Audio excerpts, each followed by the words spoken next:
We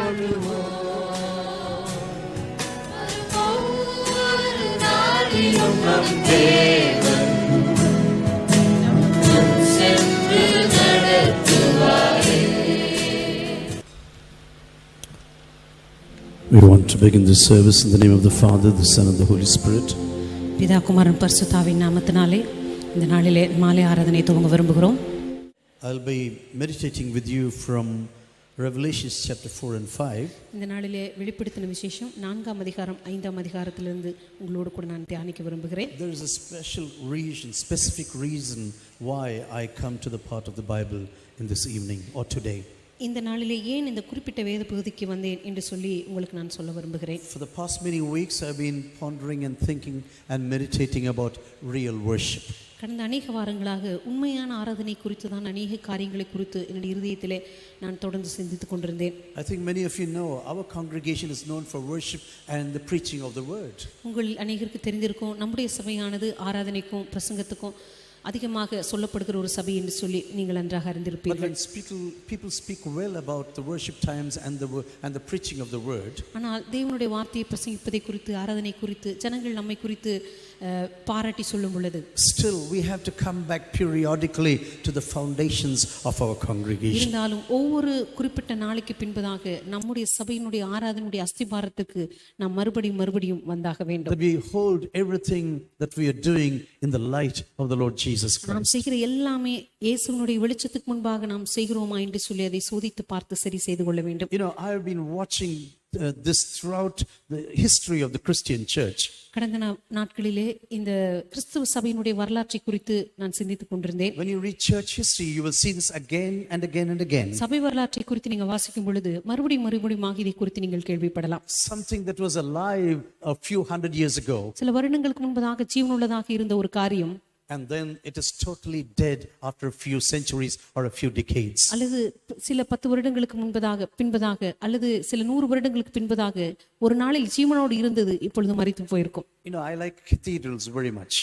சாதாரணமாக இந்த பெரிய பழைய ஆலயங்கள் எனக்கு மிகவும் பிடிக்கும். In whichever country I am, I go there, sit down and meditate and pray. நான் எந்த நாடுகளுக்கு சென்றாலும் சரி இப்படிப்பட்ட பழைய ஆலயங்களுக்கு சென்று அங்கே அமர்ந்து ஜெபிப்பேன், தியானிப்பேன். The devotion of the people who built these huge churches, இப்படிப்பட்ட அழகான ஆலயங்களை கட்டி எழுப்பினதான அந்த ஜனங்களுடைய அர்ப்பணிப்பை பார்க்கும்போது, their commitment, their sacrifice, அவருடைய தியாகங்கள், அவருடைய அர்ப்பணிப்புகள், everything they thought about this almighty God, இந்த சர்வ வல்லமையுள்ள தேவனை குறித்து அவர்கள் சிந்தித்த காரியங்கள், all the energy they invested in such cathedrals. இப்படிப்பட்ட பெரிய ஆலயங்களை கட்டுவதற்காக அவர்கள் முதலீடு செய்ததான அவருடைய பலம், Today when they are totally dead, no one is coming to worship. இன்றைக்கு இப்படிப்பட்ட ஆலயங்களை பார்க்கும் பொழுது அவைகள் முற்றிலும் மரித்து போயிருக்கின்றன, யாருமே அந்த சபைக்கு வருவதில்லை. I often ask the question, what is the reason now? அநேக நேரங்களில் நான் யோசித்ததுண்டு, ஏன் இப்படி நடந்தது, காரணம் என்ன? Our personal life can be alive today. நம்முடைய தனிப்பட்ட வாழ்க்கை கூட இன்றைக்கு ஜீவனுள்ளதாய் காணப்படலாம். It can be stirred up to the power of the Holy Spirit. ஒருவேளை இன்றைக்கு பரிசுத்த ஆவியானவரால் அது கலக்கப்பட்டு கொண்டிருக்கலாம். But if we do not allow the Holy Spirit to continuously to stir up our lives, our personal lives, பரிசுத்த ஆவியானவர் நம்முடைய தனிப்பட்ட வாழ்க்கையை மறுபடியும் கலக்கிக் கொண்டே இருப்பதற்கு நீங்கள் அனுமதிக்காமல் இருக்கும் பொழுது, if you do not allow space to the Holy Spirit to really come and stir up the life of our personal lives and the church in which we are, நம்முடைய தனிப்பட்ட வாழ்க்கையும் நாம் இருக்கிறதான சபையிலும் பரிசுத்த ஆவியானவருக்கு நாம் இடம் கொடுக்காமல் இருக்கும் பொழுது, everything that is alive today can be dead in about 10 years or 20 years. இன்றைக்கு ஜீவனோடு இருக்கிற எந்த காரியமும் 10 வருடத்துக்கு பின்பாக 20 வருடத்துக்கு பின்பதாக மரித்து போகலாம். We should allow the Holy Spirit to continuously keep on stirring our personal lives. பரிசுத்த ஆவியானவர் தொடர்ந்து நம்முடைய வாழ்க்கையை கலக்கிக் கொண்டிருக்கும்படியாக நாம் அவருக்கு இடம் கொடுக்க வேண்டும். And this is the reason why I want to speak about praise and worship this evening. இந்த காரணத்தினால் தான் இந்த மாலை வேளையிலே துதி ஆராதனை பற்றி உங்கள் மத்தியிலே நான் பேச விரும்புகிறேன். You know, a few weeks ago our children were in Kodaikanal. சில வாரங்களுக்கு முன்பதாக நம்முடைய பிள்ளைகள் கொடைக்கானலுக்கு போயிருந்தார்கள். And they went and visited a church very nearby where they were staying. அவங்க இருந்ததான இடத்திற்கு அருகாமையில் உள்ள ஒரு சபைக்கு போயிருக்கிறார்கள். And as the church was worshiping, அங்கே சபை ஆராதித்துக் கொண்டிருக்கும் பொழுது they started to sing in parts and wonderfully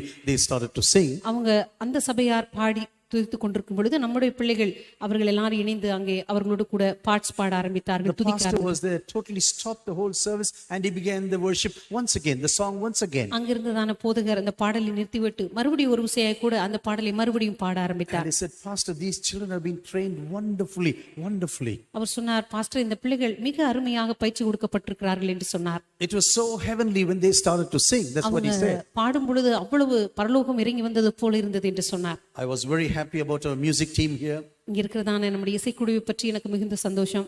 I am very thankful for the leaders here. இங்க இருக்கிறதான அருமையான தலைவர்களை குறித்து நான் They சந்தோஷப்படுகிறேன். have been investing hours and hours and training into these people. இந்த மக்களுடைய வாழ்க்கையிலே, பிள்ளைகளுடைய வாழ்க்கையிலே மணிக்கணக்காக தங்களுடைய நேரத்தை, பலத்தை அவர்கள் முதலீடு செய்திருக்கிறார்கள். But still, I want to go back to the foundations. இருந்தாலும் இந்த ஆராதனுடைய அஸ்திவாரத்திற்கு நான் மறுபடியும் செல்ல I want to விரும்புகிறேன். go back to the foundation of my preaching. என்னுடைய பிரசங்கத்தினுடைய அஸ்திவாரத்துக்கு நான் கடந்து செல்ல I want to விரும்புகிறேன். go back to the foundation of the praise and worship in this church. இந்த சபையினுடைய துதி ஆராதனுடைய அஸ்திவாரத்துக்கு நான் கடந்து செல்ல In the விரும்புகிறேன். prayer life of this congregation. இந்த சபையினுடைய ஜெப வாழ்க்கையினுடைய அஸ்திவாரத்திற்கு, In the communion and the unity of this church. நம்முடைய சபையில் இருக்கிறதான ஐக்கியம், திருவிருந்து.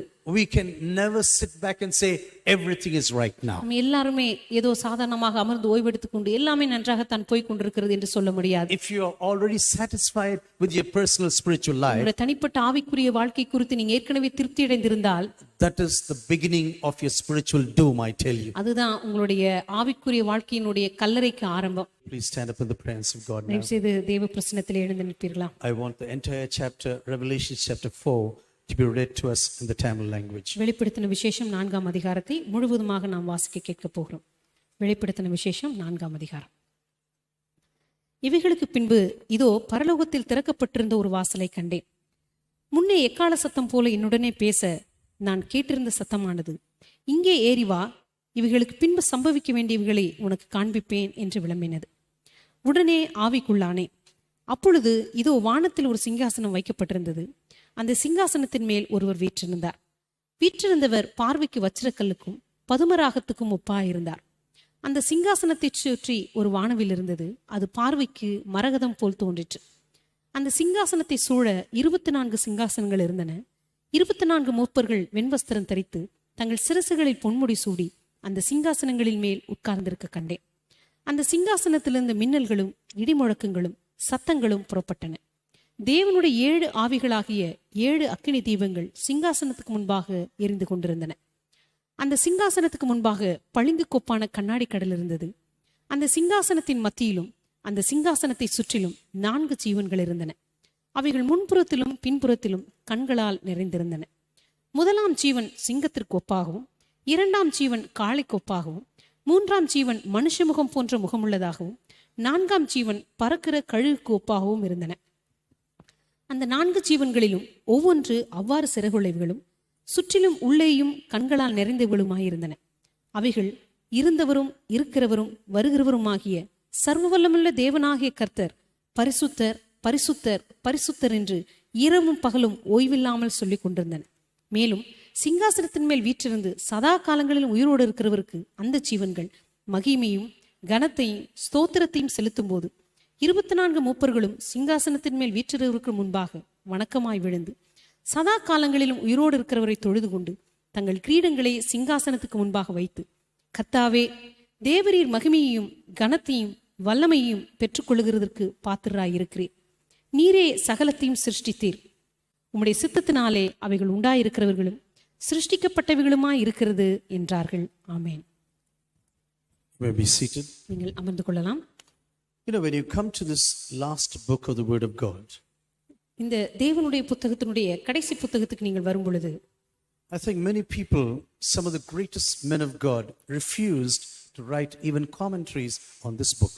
இந்த உலகத்தில் இருக்கிற அநேக பரிசுத்தவான்கள் அல்லது தேவனுடைய வார்த்தை அதிகமாக அறிந்தவர்கள் கூட இந்த புத்தகத்திற்கு விளக்குவரை எழுதுவதற்கு அவர்கள் தயங்கி இருக்கிறார்கள். Dr. Martin Luther and Dr. Calvin never want to write an exposition about the book of Revelation. Martin Luther, Calvin போன்றவர்கள் இந்த வெளிப்படுத்தின விசேஷத்தை குறித்து விளக்குவரை எழுதுவதற்கு அவர்கள் மாட்டேன் என்று சொன்னார்கள். Dr. Martin Luther wrote wonderful things about the book of Galatians or Romans, for example. Martin Luther கலாத்தியர் புத்தகத்தை குறித்து, ரோமர் புத்தகத்தை குறித்து அற்புதமான விளக்குவரைகளை எழுதி வைத்திருக்கிறார். I personally believe God used him in a very powerful way to reform the church of Jesus. கர்த்தர் உண்மையாகவே தேவனுடைய சபையை சீர்திருத்தும்படியாக இந்த மனிதனை அற்புதமாக உபயோகித்தார் என்று சொல்லி நான் விசுவாசிக்கிறேன். But when he came to the book of Revelation, he said, I'm not going to write a commentary. ஆனா வெளிப்படுத்தின விசேஷம் என்று சொல்லி வரும் பொழுது இந்த தேவ மனிதன் சொன்னார், நான் இதற்கான ஒரு விளக்க உரை எழுத மாட்டேன். But many other people also, great men of God, said, no, we are not doing this. இந்த உலகத்தினுடைய பெரிய தேவ மனிதர்கள் கூட இல்லை, இந்த புத்தகத்துக்கு எங்களால் விளக்க உரை எழுத முடியாது என்று I சொன்னார்கள். personally believe prophecies can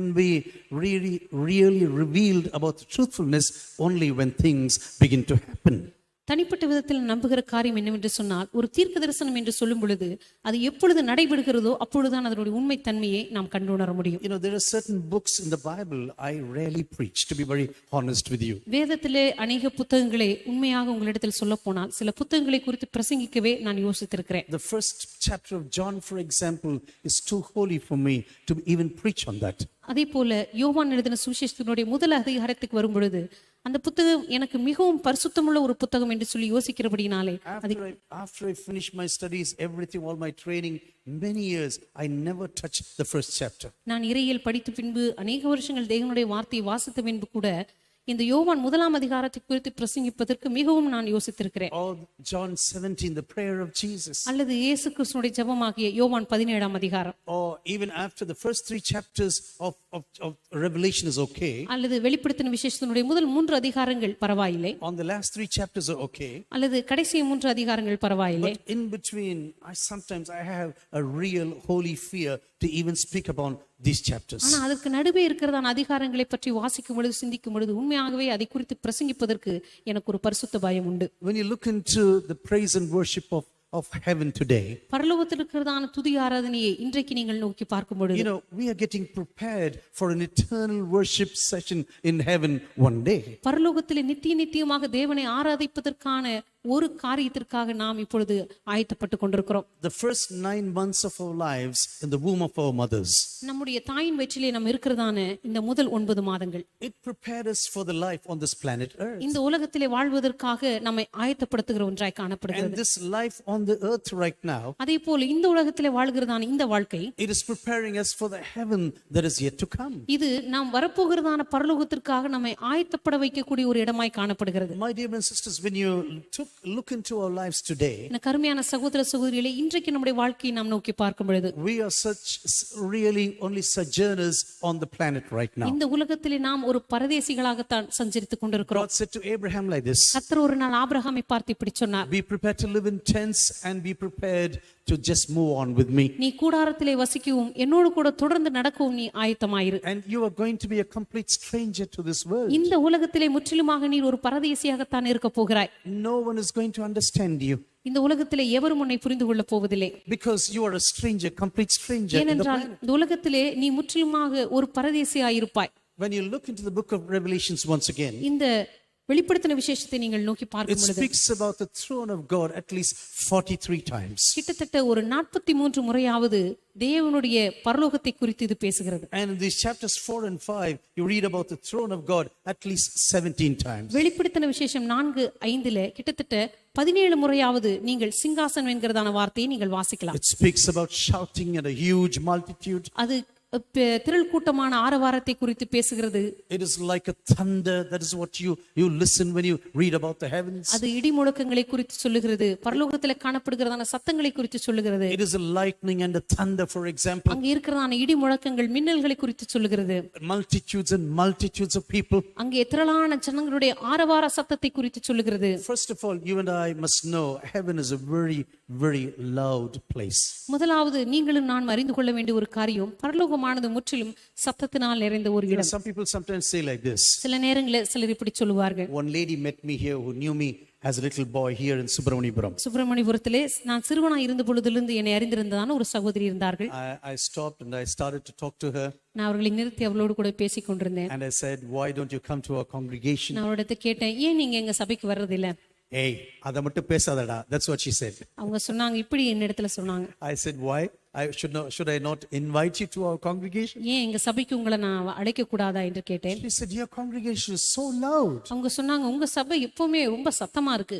I want silent prayer. எனக்கு அமைதியான ஜெபம் தான் பிடிக்கும். I don't want the sound music, sound worship, sound prayer. எனக்கு இந்த சத்தமான ஆராதனை, சத்தமான ஜெபம், சத்தமான துதி இதெல்லாம் பிடிக்காது. This shouting hallelujah, hallelujah. நீங்க சத்தமா அல்லேலூயா அல்லேலூயா என்று சத்தம் போட்டு கொண்டிருக்கிறீர்கள். You know, hallelujah is just praise the Lord, that's all. அல்லேலூயா என்று சொல்லும் பொழுது தேவனுக்கு துதி என்று அர்த்தம், And அவ்வளவுதான். because it is in the Hebrew language, many people do not understand this. அது எபிரேய பாஷையில் இருக்கிறபடினால அநேகர் அதை புரிந்து கொள்வதில்லை. Hallelujah, that's all. Halle Yahweh, yeah?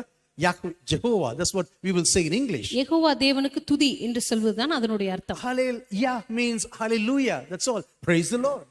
கர்த்தரை துதி என்கிறது தான் அதனுடைய அர்த்தம். But you know, every person that is excited, ஆனா இந்த உலகத்துல யாரெல்லாம் பரவசம் அடைந்திருக்கிறார்களோ they will always be loud. அவர்கள் எப்பொழுதுமே உரத்த சத்தத்தோடு தான் இருப்பார்கள். Have you seen a cricket stadium where everything is silent? ஏதாவது ஒரு கிரிக்கெட் விளையாடுகிற மைதானத்திலே எல்லாரும் அமைதியாய் உட்கார்ந்து கொண்டிருக்கிறத பார்த்திருக்கிறீர்களா? I think even now India is playing the last game against England. இப்ப கூட இங்கிலாந்துக்கு எதிராக இந்தியா தன்னுடைய கடைசி ஆட்டத்தை ஆடிக்கொண்டிருக்கிறது. You know, I like sports very much, so I read about everything that's happening, சாதாரணமாக especially to the எனக்கு cricket team. விளையாட்டுகள் நன்றாக பிடிக்கும். எனவே இந்த கிரிக்கெட் போன்றவர்களை நான் அடிக்கடியாக வாசிப்பேன். When a person is hitting a six, for example, யாராவது ஒரு நபர் அங்கே சிக்ஸர் அடித்தால் no one is sitting there and saying, hi, wonderful.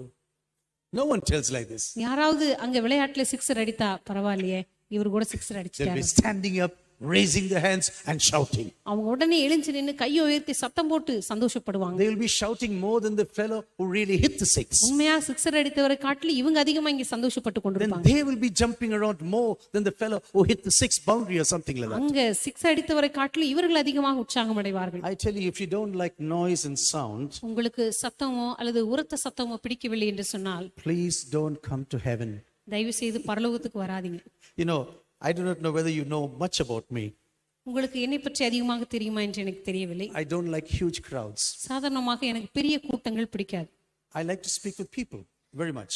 எனக்கு தனிப்பட்ட விதத்திலே ஒருவரோடு கூட பேசுவது பிடிக்கும். Because my ministry started with personal evangelism. ஏனென்றால் என்னுடைய ஊழியம் தனிப்பட்ட விதத்திலே சுவிசேஷம் சொல்லுகிற ஊழியத்துல தான் ஆரம்பித்தது. I like personal evangelism very much. எனக்கு தனியால் சுவிசேஷம் மிகவும் நன்றாக பிடிக்கும். But today I don't have much time to do that. ஆனா இன்றைக்கு அப்படிப்பட்ட காரியங்களை செய்வதற்கு எனக்கு அதிக நேரம் இல்லை. Many people think because I am leading this church, I must be liking huge crowds. நான் இந்த சபையை நடத்தி கொண்டிருக்கிறபடினால அநேகர் நினைப்பார்கள் ஒருவேளை எனக்கு பெருங்கூட்டம் தான் ரொம்ப பிடிக்குமோ என்று Yes, I like a big church for this big God. எனக்கு இந்த பெரிய தேவனுக்கு ஒரு பெரிய சபை இருப்பது பிடிக்கும்.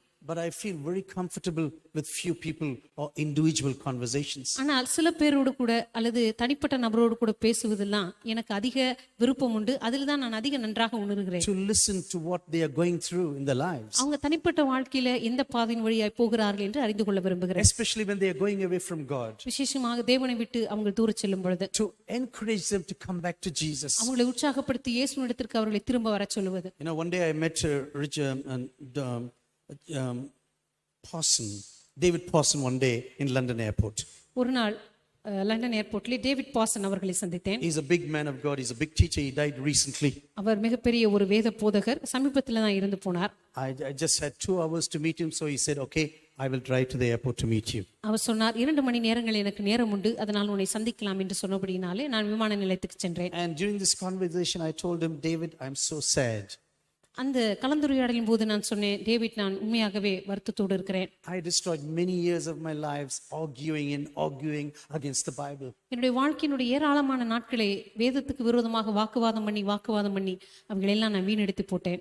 Why did I ever do this? That's what I asked him. இது ஏன் நான் செய்தேன் என்று சொல்லி அவரை பார்த்து கேட்டேன். Before he prayed for me, he said like this. அவர் எனக்காக ஜெபிப்பதற்கு முன்பதாக இப்படி சொன்னார். Do you know you had to go through this way? அவர் சொன்னார், நீ இந்த பாதையின் வழியாக கடந்து செல்ல வேண்டும். In future you can help people who are having the same problems. எதிர்காலத்துல இதே பிரச்சனை உள்ள நபர்களுக்கு நீ உதவி செய்யும்படியாக. And this is the reason why God allowed all this to happen in your life. இந்த காரணத்தினால தான் இப்படிப்பட்ட காரியங்கள் உன்னுடைய வாழ்க்கையில் நடக்கும்படியாக தேவன் The reason why I'm telling you this, when you hate huge crowds, நீங்கள் பெரிய கூட்டங்களை வெறுக்கும் பொழுது you can never come to heaven. நீங்கள் ஒருபோதும் பரலோகத்துக்கு வர முடியாது. When you go to Revelation chapter 19, for example, வெளிப்படுத்தின விசேஷம் 19ஆம் அதிகாரத்துக்கு நீங்கள் செல்லும் பொழுது it speaks about a huge sound and huge crowds. அங்கே திரளான ஆரவாரத்தை குறித்து திரளான சத்தத்தை குறித்து பேசுகிறது. It speaks about thunder and lightning. அங்கே இடி முழக்கங்களை பற்றி, மின்னல்களை பற்றி பேசுகிறது. And this is how heaven is going to be one day. இப்படித்தான் ஒரு நாள் பரலோகம் நமக்கு காட்சியளிக்க When போகிறது. you go through the entire book, when you read this in one shot, I tell you, நீங்கள் இந்த வெளிப்படுத்தின விசேஷம் முழுவதும் ஒரே நேரத்தில் வாசித்து பார்க்கும் it's பொழுது all about the Creator God. அது சிருஷ்டிக்கிறதான இந்த சிருஷ்டிப்பின் தேவனை குறித்து சொல்லுகிறது. It's all about salvation. அது ரட்சிப்பை குறித்து சொல்லுகிறது. And it speaks about the judgment of God. தேவனுடைய நியாய தீர்ப்பை பற்றி சொல்லுகிறது. You know, when you look into our messages today, இந்த நாளிலே நாம் பேசுகிறதான செய்திகளை பார்க்கும் பொழுது very few messages are about the judgment of God. நாம் பேசுகிற செய்திகளிலே மிக மிக குறைவான செய்திகளிலே தான் நாம் தேவனுடைய நியாய தீர்ப்பை பற்றியே பேசுகிறோம். When I was a little child, pastors used to speak very often about the judgment, coming judgment of God. நான் சிறுவனாய் இருந்த பொழுது வரப்போகிறதான நியாய தீர்ப்பை குறித்து அநேக போதகர்கள் பிரசங்கம் பண்ணுகிறதை நான் கேட்டிருக்கிறேன். Yes, we speak a lot about salvation. அநேக நாட்கள் நாம் ரட்சிப்பை குறித்து அதிகமாக பேசுகிறோம். We speak a little about creation. ஆனால் சிருஷ்டிப்பை குறித்து மிக குறைந்த அளவே To பேசுகிறோம். speak about creation, we must know what God has done in His creation. தேவனுடைய சிருஷ்டிப்பை பற்றி பேசுவதற்கு தேவன் எவைகளெல்லாம் அவர் சிருஷ்டித்திருக்கிறார் என்று சொல்லி முதலாவது நாம் அறிந்து கொள்ள வேண்டும். You must know the intricacies and the wonderful things that God has created in this wonderful universe. இந்த அற்புதமான அண்ட சராசரத்திலே தேவன் எவைகளெல்லாம் படைத்து வைத்திருக்கிறார் என்று சொல்லி நாம் முதலாவது அறிந்து கொள்ள வேண்டும். These millions of stars above us, இந்த வானத்திலே காணப்படுகிறதான இந்த கோடிக்கணக்கான நட்சத்திரங்கள், these wonderful planets swirling around without hurting us, for example. நம்மை சுற்றி ஓடிக்கொண்டிருக்கிறதான இந்த நூற்றுக்கணக்கான கோடிக்கணக்கான கோள்கள் ஒன்றை ஒன்று மோதிக்கொள்ளாமல் சீராக அதனுடைய பாதையிலே I ஓடிக்கொண்டிருக்கின்றன. tell you, one bump tonight, we are destroyed. இந்த இரவிலே ஒரு கோள் இன்னொரு கோளோட மோதினால் அவ்வளவுதான், நம்ம எல்லாரும் முடிந்தோம். When one meteorite is going to bump into our planet tonight, everything is finished. ஒருவேளை இங்க இருக்கிறதான ஏதாவது ஒரு நட்சத்திரம் இன்னொரு கூட மோதினால் அவ்வளவுதான். A huge part of our globe will be gone forever. அப்படி நடக்கும் என்று சொன்னால் இந்த உலகத்தினுடைய பெரும்பாலான பகுதி ஒரே நேரத்தில் அழிந்து But போகும். this wonderful God who holds everything with His hands, ஆனால் தம்முடைய கரத்தினால எல்லாவற்றையும் தாங்கிக் கொண்டிருக்கிற இந்த தேவன், this wonderful God who calls the stars by their names, இந்த அற்புதமான தேவன் நட்சத்திரங்களை எல்லாம் அவர் பெயர் சொல்லி அழைக்கிறார் என்று it's சொல்லப்பட்டிருக்கிறது. all about Jesus. It's all about Jesus. எல்லாமே இயேசுவை பற்றியதான It's a காரியங்கள். creation through the Son of God. இது தேவகுமாரனாக அவர் படைத்திருக்கிறதான ஒவ்வொரு காரியங்களை பற்றியது. It's about the salvation the Son of God brought into this planet. இது தேவகுமாரனாக இயேசு கிறிஸ்து இந்த உலகத்திற்கு கொண்டு வந்ததான ரட்சிப்பு குறித்து பேசுகிறது. And it also speaks about the judgment of God. அதே போல வரப்போகிறதான நியாய தீர்ப்பை குறித்தும் இது பேசுகிறது. You know, I don't know whether you wonder where this word heaven come from. ஒருவேளை இந்த பரலோகம் என்கிறதான வார்த்தை எங்கே இருந்து வருகிறது என்று சொல்லி ஒருவேளை நீங்க ஆச்சரியப்படலாம். Actually, it comes from this English word earphone. இது ஹியோஃபோன் என்கிறதான ஆங்கில வார்த்தையிலிருந்து வருகிறது. Even today we speak about haven, safe havens. Sometimes we say this. இன்றைக்கு கூட பாதுகாப்பான இடங்கள் என்று சொல்லி நாம் சொல்லுகிறோம். Actually, from there heaven comes. உண்மையாகவே அந்த இடத்திலிருந்து தான், அந்த வார்த்தையிலிருந்து தான் இந்த பரலோகம் என்கிறதான வார்த்தை வருகிறது. And when this church is lifted up and elevated into the presence of God, இந்த சபையானது ஒரு நாள் தேவ பிரசன்னத்திலே உயர்த்தப்படும் பொழுது this elevation brings illumination and revelation. தேவ பிரசன்னத்திலே நீங்க உயர்த்தப்படும் பொழுது தேவனுடைய சமூகத்திலிருந்து வெளிச்சத்தையும் வெளிப்பாடுகளை நீங்கள் Whether பெற்றுக்கொள்கிறீர்கள். it is our personal lives or in the lives of our families, அது நம்முடைய தனிப்பட்ட வாழ்க்கையோ அல்லது நம்முடைய குடும்ப வாழ்க்கையோ or in the life of the church where we are attending now. அல்லது இப்பொழுது நாம் வந்து கொண்டிருக்கிறதான இந்த சபையோ, Elevation brings revelation. தேவ பிரசன்னத்திலே நாம் உயர்த்தப்படும் பொழுதுதான் நிச்சயமாகவே வெளிப்பாடுகளை But God said பெற்றுக்கொள்கிறோம். to John, come up now, I will show you the things that are going to happen in the future. கர்த்தர் ஒரு நாள் யோவானை பார்த்து சொன்னார், மேலே ஏறி வா, நடக்க வேண்டிய காரியங்களை குறித்து உன்னோடு கூட நான் பேச போகிறேன். This man is in the midst of excruciating pain. இந்த யோவான் தன்னுடைய வாழ்க்கையிலே மிக தாங்க முடியாத வலியினூடே அவன் கடந்து சென்று Sometimes we கொண்டிருக்கிறான். think when there's so much of pain in my life, சில நேரங்களிலே என்னுடைய வாழ்க்கையில அதிகமான வேதனை இருக்கும் பொழுது நாம் நினைக்கிறோம், what can God speak in the midst of this pain? இந்த வலியின் மத்தியிலே தேவன் இடத்திலே எதை பேச முடியும் என்று சொல்லி நாம் You know, யோசிப்போம். this thief on the cross of Calvary, Kalvari சிலுவையில் இருந்துதான் அந்த கள்ளன் he was going through excruciating pain. தன்னுடைய வாழ்க்கையில தாங்க முடியாத ஒரு வலியின் ஊடே அவன் கடந்து In a சென்றான். few hours he's going to die. சில மணி நேரங்களுக்கு பிற்பாடு அவன் சாக போகிறான். But in the midst of this pain, he had a wonderful revelation. ஆனா அந்த வேதனையின் மத்தியில் அவனுக்கு ஒரு அற்புதமான வெளிப்பாடு He கிடைத்தது. had a revelation about the kingship of Jesus. வரப்போகிறதான தேவனுடைய ராஜ்யத்தை குறித்து அவன் ஒரு வெளிப்பாட்டை He பெற்றுக்கொண்டான். knew that God can take him to paradise at that very moment. கர்த்தர் அந்த நேரத்திலேயே தன்னை பரதேசுக்கு கொண்டு செல்ல முடியும் என்று சொல்லி அவன் நினைத்தான். My dear brothers and sisters who are listening to me, கருமையான சகோதர சகோதரிகளே, என்னை கேட்டுக்கொண்டிருக்கிறவர்களே, don't lament about the pains you are going through. உங்களுடைய வாழ்க்கையிலே நீங்கள் கடந்து சென்று கொண்டிருக்கிறதான வலிகளை குறித்து நீங்கள் ஒருபோதும் புலம்பிக் In the midst கொண்டிருக்காதீர்கள். of this pain, begin to speak to Jesus. இந்த வேதனையின் மத்தியிலே இயேசுவோடு கூட பேச In the ஆரம்பிங்கள். midst of this pain, there can be elevation in your personal இந்த life. வேதனையின் மத்தியில் ஆண்டவர் ஒருவேளை உங்களை பார்த்து மேலே ஏறி வா என்று சொல்லலாம். And in this elevation, there's going to be revelation. இப்படி நீங்கள் மேலே ஏறி செல்லும் பொழுது, உயர்த்தப்படும் பொழுது, கர்த்தர் நிச்சயமாகவே தம்மை குறித்ததான வெளிப்பாடுகளை உங்களுக்கு When கொடுக்க Moses went to meet God on Mount ஒரு Sinai, நாள் மோசே சீனாய் மலைக்கு சென்று தேவனை சந்தித்த பொழுது everything was banging around. அங்கே பெரிய இடிமுழக்கங்களின் சத்தங்களை அவன் கேட்டான். Lightning and thunder and smoke. அங்கே மின்னல்களும் இடிமுழக்கங்களும் புகைக்காடாகவும் காட்சியளித்தது. Everything was breaking. Everything is breaking before his எல்லாமே eyes. அங்கு உடைந்து சிதறிக் கொண்டிருந்தது. And in the midst of this earthquake, இந்த பயங்கரமான பூமி அதிர்ச்சியின் மத்தியிலே, in the midst of the trumpet sounds, இந்த பயங்கரமான உயர்ந்த எக்கால தொனியின் மத்தியிலே he had a wonderful revelation, received the word of God. தேவனுடைய வார்த்தை பெற்றுக்கொள்கிற அற்புதமான வெளிப்பாட்டை அவன் பெற்றுக்கொண்டான். This is what is written about the church of Jesus. இப்படித்தான் இயேசு கிறிஸ்துவின் சபை குறித்து எழுதப்பட்டிருக்கிறது. One day it's going to happen in the life of the church of Jesus. ஒரு நாள் இயேசுவுடைய சபையிலும் இப்படிப்பட்டதான காரியங்கள் நடைபெறும். Everyone who believes in the Lord Jesus Christ, கர்த்தராகிய இயேசுவை விசுவாசிக்கிற யாவரும், everyone who has come into this eternal salvation, இந்த நித்திய மீட்புக்கு நேராக வந்திருக்கிற ஒவ்வொருவரும் will hear the trumpet call of God one day. ஒரு நாள் தேவனுடைய இந்த அழைப்பின் எக்கால துணியின் சத்தத்தை அவர்கள் The கேட்பார்கள். sound of God will go through the universe one day. தேவனுடைய சத்தமானது கிழக்கிலிருந்து மேற்கு வரைக்கும் இந்த உலகத்தில் இருக்கிற யாவருக்கும் கேட்கும். Everyone who is dead in the Lord will rise once again. கர்த்தருக்குள் மரித்தவர்கள் முதலாவது எழுந்திருப்பார்கள். And those who are alive will be caught up together with bin him. உயிரோடு இருக்கிற நாமும் அவரோடு கூட எடுத்துக் கொள்ளப்படுவோம். This elevation will bring us illumination in our lives. இந்த உயர்த்தப்படுகிற காரியமானது ஒரு நாள் நம்முடைய வாழ்க்கையை பிரகாசிக்கும். Even the church needs to be elevated for illumination in their இயேசு personal lives. கிறிஸ்துவின் சபையும் கூட தம்முடைய வெளிச்சத்தை பெற்றுக் கொள்ளும்படியாக அது தேவ சமூகத்திற்கு உயர்த்தப்பட வேண்டும். And you read about 4 creatures now and in the heavenly places. அங்கே பரலோகத்திலே 4 ஜீவன்களை குறித்து நீங்க வாசிக்க When you முடியும். speak about the lion, it is a regal animal.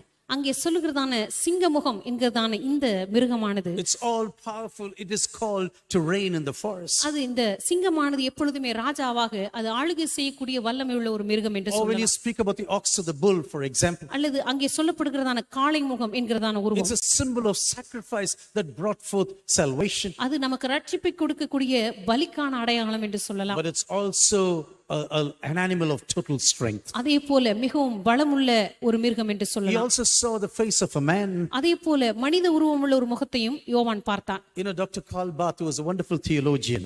அற்புதமான இறையியல் நிபுணரான கார்ல் பாத் ஒரு நாள் சொன்னார், He said Jesus became man without giving up the existence of God, without ceasing to be God in his life. இயேசு கிறிஸ்து தேவனாய் இருப்பதை நிறுத்தி விடாமலேயே இந்த உலகத்திலே மனிதனாக வாழ்ந்தார் என்று சொன்னார். Yes, he was man, but still God. அவர் மனிதனாக இருந்தார் உண்மைதான், அதே நேரத்தில் அவர் தேவனாகவும் இருந்தார். And he was also God, but he was also man. அவர் தேவனாக இருந்தார், அதே நேரத்தில் மனிதனாகவும் இருந்தார், மனிதனாக இருந்த அதே நேரத்தில் தேவனாகவும் இருந்தார். And the 4th animal was this eagle, 4வது மிருகமானது பறக்கிற கழுகு கோப்பாக இருந்தது. which can see a rabbit even 3 kilometers away. இந்த கழுகானது 3 கிலோமீட்டர் தூரத்திலிருந்து கூட ஒரு முயலை அதனால் பார்க்க முடியும். That can pick up a small mouse some 650 feet away. 650 அடி தூரத்தில் இருக்கிறதான ஒரு எலியை கூட அது பார்க்க முடியும். I was totally inquisitive and I started to read about the eagle. இந்த காரியத்தை பற்றி வாசிக்கும் பொழுது கழுகை பற்றி மிகவும் ஆச்சரியப்பட்டேன். அதை குறித்து அறியும்படி நான் வாசித்தேன். It says our eyes has about 2 lakhs of cells. நம்முடைய கண்களிலே 2 லட்சம் அணுக்கள் மாத்திரமே இருக்கின்றன. But do you know the eagle has 10 lakhs of cells? ஆனால் கழுகினுடைய கண்களிலே 10 லட்சம் அணுக்கள் இருக்கின்றன. That's the reason why it has a wonderful sight. இந்த காரணத்தினால் தான் அதற்கு கூர்மையான பார்வை உண்டு. It's a picture of God that for whom even darkness is light. இது தேவனுடைய பார்வைக்கு ஒப்பாக சொல்லப்பட்டிருக்கிறது. இருளிலே காணப்படுகிற காரியத்தை கூட தேவன் வெளிச்சத்தோடு அதை பார்க்க முடியும். Whatever is happening in our nation and the nations of this world, இந்த தேசத்திலே என்ன நடந்தாலும் சரி அல்லது இந்த உலகத்தின் தேசங்களில் என்ன நடந்தாலும் சரி, nothing is hidden before our God, I tell you. எந்த காரியமே நம்முடைய தேவனுக்கு முன்பாக மறைக்கப்பட்டதல்ல. You know, sometimes we can be totally aggravated சில நேரங்களிலே சில காரியத்தை குறித்து நாம் முற்றிலுமாக உணர்ச்சி வசப்படுவோம். when people hide certain things from us. ஜனங்கள் சில காரியங்களை நமக்கு முன்பாக மறைக்கும் When பொழுது, people do something behind our back, நம்முடைய முதுகுக்கு பின்பாக சில காரியங்களை ஜனங்கள் மறைக்கும் பொழுது, and the person will be thinking, oh, he doesn't know, he has no clue of what I did now. ஒருவேளை அவர் நம்ம ஏமாற்றுகிறோம் நினைப்பார்கள், ஓ இவருக்கு எதுவுமே தெரியாது, இவர் ஏமாற்றிக் கொண்டிருக்கிறோம் என்று. But God says, I know everything. ஆனா கர்த்தர் சொல்கிறார், எல்லாவற்றும் நான் பார்த்து கொண்டிருக்கிறேன். Even darkness is light before me. இருளும் கூட எனக்கு முன்பாக வெளிச்சமாய் இருக்கிறது. Even if a word, just when the word of your mouth leaves your lips, உன்னுடைய உதடுகளிலிருந்து ஒரு வார்த்தை வெளிப்படுவதற்கு முன்பதாக as they leave your lips, I know the words that leave your lips already. உன்னுடைய வாயிலிருந்து ஒரு வார்த்தை பிறப்பதற்கு முன்பதாகவே அவை எல்லாவற்றையும் நான் அறிந்திருக்கிறேன் என்று சொல்லுகிறார். This God who said, I am the door. அவர்தான் சொன்னார், நானே உனக்கு வழியா And இருக்கிறேன். when you come into this palace of salvation, இந்த அற்புதமான ரட்சிப்பின் அரண்மனைக்குள்ளாக நீ கடந்து வரும் பொழுது, when you come into this palace and shake hands with இந்த Jesus, அற்புதமான ரட்சிப்பின் அரண்மனைக்குள்ள வந்து இந்த இயேசுவோடு கூட உங்களை கரங்களை குலுக்கும் பொழுது, this is the beginning of your salvation, the இதுதான் journey of salvation. உங்களுடைய ரட்சிப்பின் பாதையினுடைய ஆரம்பமாய் காணப்படுகிறது. But never stop there. ஆனால் ஒருபோதும் இந்த ரட்சிப்பின் இடத்திலேயே நின்று விடாதீர்கள். In this palace there are wonderful rooms. இந்த அற்புதமான அரண்மனையிலே ஏராளமான அறைகள் உண்டு. Exciting things that God wants to tell you. அங்கே நீங்க பார்க்கக்கூடிய தேவன் உங்களுக்கு சொல்லக்கூடிய பரவசமூட்டக்கூடிய காரியங்கள் உண்டு. Baptism and the baptism of the Holy Spirit. ஞான ஸ்நானமும் பரிசுத்த ஆவியானவருடைய அபிஷேகமும், Gifts of the Holy Spirit, the fruits of the Holy Spirit, பரிசுத்த ஆவியானவருடைய வரங்களும் பரிசுத்த ஆவியானவருடைய கனிகளும், plans and purposes of God, கர்த்தருடைய வாழ்க்கையில வைத்திருக்கிறதான திட்டங்களும் நோக்கங்களும், ways that He has ordained for you. உங்களுக்காக முன்குறிக்கப்பட்ட தேவனுடைய பாதைகளும், You know, just like entering into in this church building. இந்த சபைக்குள்ளாக நீங்க நுழைவது போல, You just don't come to the lobby and say, oh, I have seen the church already. இது அந்த சபைக்கு முன்பாக இருக்கிறதான அந்த அந்த இருக்கக்கூடிய அந்த இடத்துக்கு மாத்திரம் நீங்கள் வந்துவிட்டு, வெளி அரங்கத்துக்கு மாத்திரம் நீங்க வந்துவிட்டு, ஓ எல்லாவற்றையும் பார்த்து விட்டேன் என்று சொல்ல You have முடியாது. to go through the ground floor. நீங்க இங்க கீழ்த்தளத்தை எல்லாவற்றையும் You பார்க்க have to வேண்டும். go through the first floor. நீங்க மேலே சென்று மேல் தளத்தை பார்க்க You have வேண்டும். to go through the third floor. நீங்கள் மூன்றாவது தளத்துக்கு சென்று And பார்க்க then you வேண்டும். go to the terrace of this building. அதற்கு பிற்பாடு இங்க இருக்கிறதான மொட்டை மாடிக்கு போய் கடந்து செல்ல I வேண்டும். tell you, God has wonderful things in store for us.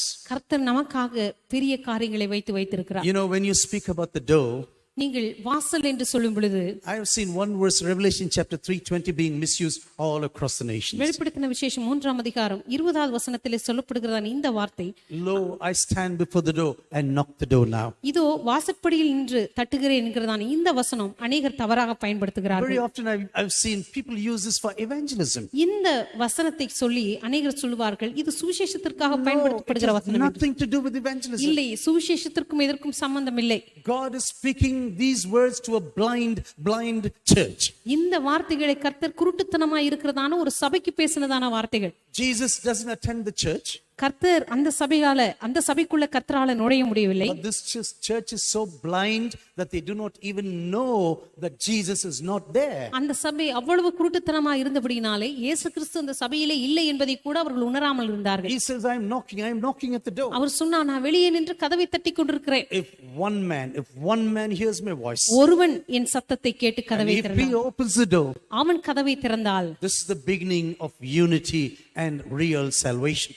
அதுவே ஐக்கியத்திற்கும் உண்மையான ரட்சிப்புக்கும் ஒரு ஆரம்பமாய் This is இருக்கும். the beginning of the new communion with this church. இது சபையோடு கூட நான் செய்கிறதான ஒரு புதிய உடன்படிக்கை அடையாளமாய் காணப்படுகிறது. Never think a big revival is going to come through a big group, I tell you. நம்முடைய வாழ்க்கையில ஏதோ ஒரு பெரிய குழுவின் மூலமாகத்தான் ஒரு பெரிய எழுப்புதல் வரும் என்று சொல்லி As ஒருபோதும் the நினைக்காதே. eyes of God swirl around this congregation this evening, இயேசு கிறிஸ்துவின் கண்கள் இந்த மாலை வேளையில் இந்த அரங்கத்தில் இருக்கிற ஒவ்வொருவரையும் நோக்கி பார்த்து He is கொண்டிருக்கும் பொழுது, looking after one man, after one woman, இங்க இருக்கிறதான ஒரு மகனுக்காக ஒரு மகளுக்காக one தேவன் தேடிக் man who கொண்டிருக்கிறார். is after my own heart. என்னுடைய இருதயத்துக்கு ஏற்ற ஒரு நபர், I am looking for a woman after my own heart என் இருதயத்திற்கு ஏற்ற ஒரு பெண், who can really bear the weight of my glory. என்னுடைய மகிமையினுடைய பாரத்தை சுமக்கக்கூடிய ஒரு நபர். This is what I am looking for. இதைத்தான் நான் தேடிக் If கொண்டிருக்கிறேன். this one man is prepared to open the இந்த door, ஒரு நபர் எனக்காக கதவை திறக்க ஆயத்தமாயிருந்தால், this Jesus who is the door to salvation, ரட்சிப்புக்கு வழியாய் இருக்கிறதான இந்த இயேசு He Kristu says, I will come and dine with you. அவர் சொல்லுகிறார், உன்னோடு கூட நான் வந்து போஜனம் பண்ணுவேன். And He also wrote to the church of Philadelphia like this, அதே போல பிலதெல்பியா சபைக்கும் ஆண்டவர் எழுதினார், I will give you a door that no man can close. ஒரு மனிதனும் மூட முடியாத கதவுகளை உனக்காக திறப்பேன். When you come to this door called Jesus Christ, இயேசு கிறிஸ்து என்கிறதான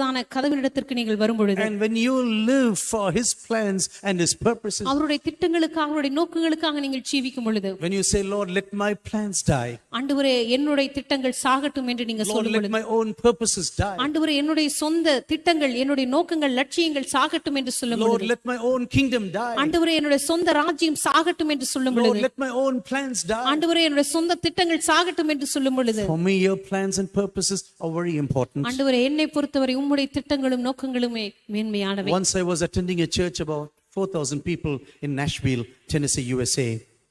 ஒரு நாள் அமெரிக்கா தேசத்தில் இருக்கிறதான நேஷ்விலி என்கிறதான பட்டத்தில் இருக்கிறதான ஒரு சபைக்கு நான் சென்றிருந்தேன். Actually, I went there to speak among musicians. கிட்டத்தட்ட அங்கு 4000 பேர்கள் வருகிறார்கள். அங்க இருக்கிறதான இசைக்கலைஞர்களோடு பேசும்படியா நான் சென்றேன். And when I was there in this congregation, நான் அந்த சபைக்கு போன பொழுது he was a very famous pastor. அந்த போதகர் மிகவும் பிரபலமானவர். Even Amy Grant is one of the worship leaders in the church. அந்த சபையிலே ஆமி கிராண்ட் என்கிறதான மிக பிரபலமான ஆராதனை தலைவி அந்த சபையிலிருந்து தான் வருகிறார்கள். As we started to pray, நாங்க அந்த நாளில் ஜெபிக்க துவங்கின பொழுது this man started to pray and pray like this. அந்த போதகர் எழுந்து ஜெபிக்க துவங்கினார். இப்படி ஜெபித்தார். Lord, come down and break my church. ஆண்டவரே கடந்து வந்து என்னுடைய சபையை உடையும். Lord, come down and break my church. ஆண்டவரே கடந்து வந்து என்னுடைய சபையை உடைத்து போடும். I was really shocked for a few minutes. முதல்ல ஒரு சில நிமிடங்களுக்கு உண்மையாகவே நான் அதிர்ச்சி அடைந்தேன். What's happening to this man? இந்த போதகருக்கு என்ன நேர்ந்தது? What is he praying now? என்ன அவர் ஜெபிக்கிறார்? He said, Lord, come down and break my church. ஆண்டவரே நீர் கடந்து வந்து என்னுடைய சபையை உடைத்து போடும். Lord, come down and build your church. ஆண்டவரே நீர் கடந்து வந்து உம்முடைய சபையை கட்டி எழுப்புவீராக. Lord, break down my church and build your church. ஆண்டவரே என்னுடைய சபையை உடைத்து போட்டு உம்முடைய சபையை கட்டுவீராக. God said to this church at Philadelphia, அந்த நாளிலே பிலதெல்பியா சபையை பார்த்து ஆண்டவர் சொன்னார், I will give you open doors that no one can close. எந்த மனிதனும் மூட முடியாத கதவுகளை உனக்காக திறப்பேன். You know, sometimes when you read and listen and look into our spiritual lives, நம்முடைய ஆவிக்குரிய வாழ்க்கையை நீங்கள் கூர்ந்து நோக்கும் பொழுது many things we may not understand. அநேக நேரங்களிலே அநேக காரியங்கள் நமக்கு புரியாமல் When இருக்கலாம். you are on the ground level, you never understand anything. உங்களுடைய வாழ்க்கையிலே சாதாரணமான தரைத்தளத்திலே நீங்க இருக்கும் பொழுது அநேக காரியங்கள் உங்களுக்கு புரியாமல் You இருக்கலாம். know, for example, when you come to these big airports of the world, சாதாரணமாக இந்த உலகத்தில் இருக்கிறதான மிகப்பெரிய விமான நிலையங்களுக்கு நீங்கள் செல்வீர்களானால், Frankfurt or London or Dubai or Chicago or some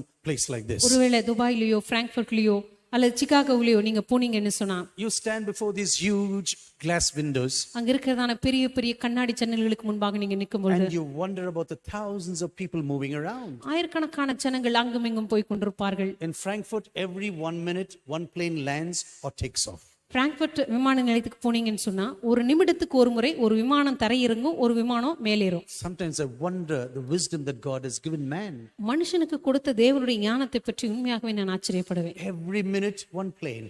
ஒவ்வொரு நிமிடத்திற்கும் ஒரு விமானம் தரையிறங்கும், ஒரு விமானம் மேலேறும். You know, I sometimes say, hey, hope my plane is very safe. I used to think like this. சில நேரத்தில் நான் நினைப்பேன், நாம் போற விமானம் எந்த பிரச்சனையும் இருக்கக்கூடாது என்று சொல்லி யோசிப்பேன். Because everything is taking up, landing. ஏன்னா ஒரு நிமிஷத்துக்கு ஒரு தடவை விமானம் தரையிறங்கிட்டே இருக்கும், ஒரு நிமிஷத்துக்கு ஒரு தடவை அடுத்த விமானம் ஏறிக்கொண்டே இருக்கும். Lorries moving around, buses moving around, people moving around. அங்கே பார்த்தா லாரிகள் போய் கொண்டிருக்கும், பஸ்கள் போய் கொண்டிருக்கும். 60,000 workers there in the airport. 60,000 பேர் அந்த விமான நிலையத்தில் வேலை Planes செய்கிறார்கள். taking off, planes landing. அங்கே எப்பொழுது பார்த்தாலும் விமானம் தரையிறங்கும், விமானம் மேலேறும். It doesn't make sense to you. அதை பார்த்தீங்கன்னு சொன்னா உங்களுக்கு ஒண்ணுமே புரியாது. But once you go to this air traffic tower, ஆனால் இந்த போக்குவரத்தை கட்டுப்படுத்துகிறதான அந்த கோபுரத்துக்கு நீங்க போனீங்கன்னு சொன்னா everything has a system. அங்க இருக்கிற எல்லாத்துக்கும் பின்பாக ஒரு ஒழுங்கான முறை செயல்பட்டு கொண்டிருக்கிறத பார்க்க முடியும். Everything has a plan. அங்க நடக்கிற ஒவ்வொரு காரியத்துக்கும் பின்னாடி அதை இயக்குற ஒரு நபர் உண்டு. This is the same in our spiritual life. இதே போலதான் நம்முடைய ஆவிக்குரிய வாழ்க்கையில நடைபெறும். Elevation brings revelation. நம்முடைய வாழ்க்கையில நாம் தேவ சமூகத்துக்கு உயர்த்தப்படும் பொழுது நமக்கு நிச்சயமாக As வெளிப்பாடுகள் we get கிடைக்கிறது. pulled up into the presence of தேவ God. சமூகத்தில நாம் இழுத்துக் கொள்ளப்படும் பொழுது, You know, 1 Thessalonians, the verses I told you where the church is going to be raptured. 1 தெசலோனிக்கேயர் புத்தகத்தில் நான் சொன்னேன் சபை எடுத்துக் கொள்ளப்படுகிற காரியத்தை குறித்து. You know, some people say the word rapture is not there in the Bible. ஒரு சிலர் சொல்லுவார்கள், இந்த ரகசிய வருகை என்கிறதான வார்த்தையே நீங்க வேதத்துல வாசிக்க முடியாதே. How are they going to be pulled up? எடுத்துக்கொள்ளப்படுகிறது. ரகசிய வகையில எடுத்துக்கொள்ளப்படுகிறது. எப்படி எடுத்துக்கொள்ளப்படுவார்கள் என்கிறதான வார்த்தை இங்க இல்லையே, எப்படி நீங்க சொல்லுகிறீங்க? There's no word rapture in the Bible. இங்க எடுத்துக்கொள்ளப்படுகிறதான அந்த வார்த்தையை நீங்க எங்குமே வாசிக்க முடியாதே. Do you know the word Bible is not there in the Bible? ஆனால் வேதாகம் என்கிறதான வார்த்தையை கூட வேதாகமத்தில் எங்குமே நீங்க வாசிக்க முடியாது. Have you found the word Bible anywhere in the Bible? வேதாகம்ங்கிற வார்த்தையை நீங்க வேதாகமத்தில் எங்காவது வாசித்திருக்கீங்களா? Have you seen the word Trinity in the Bible at all? அதே போல திருத்துவம் என்கிறதான வார்த்தையை எங்காவது வாசித்திருக்கிறீர்களா? Being taken up has been called rapture, that's all. தேவ சமூகத்திலே நீங்க எடுத்துக்கொள்ளப்படுவதை தான் நாம் எடுத்துக்கொள்ளப்படுதல் என்று சொல்லுகிறோம். So because the word is not there, don't think this is not going to happen. அந்த வார்த்தை அங்க இல்லாதபடினாலே இது நடக்காது என்று நீங்க நினைக்க கூடாது.